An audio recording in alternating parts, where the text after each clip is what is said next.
Do you want to learn our simple formula for documenting anything? We're going to tell you.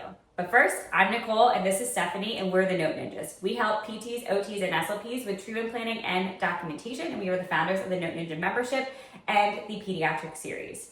So we often get this question.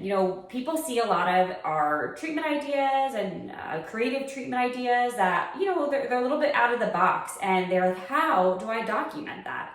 Well, we have a very simple formula that we want to teach you about, and it's going to start with first focusing on the patient presentation, how they're presenting during that treatment that you need to help them with. So maybe they're presenting with forward flexion, loss of balance, posterior pelvic tilt, anterior pelvic tilt, something of that nature that requires us to be there and us to intervene. Okay, so you always want to focus on, what are they lacking? What do they need our support for? And the second part is now showing our skill. What did we do that a caregiver or a lay person, personal trainer wouldn't know how to do?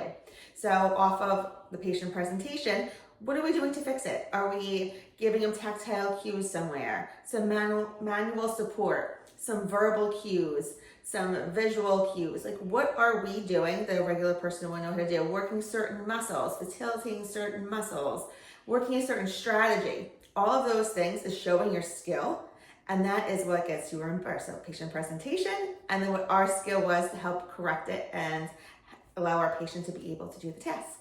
And the third part is tying that to a functional goal. So why are you doing it? So you might be having them do, weave a ball behind their back or through their legs. Why are you doing that? What is the purpose?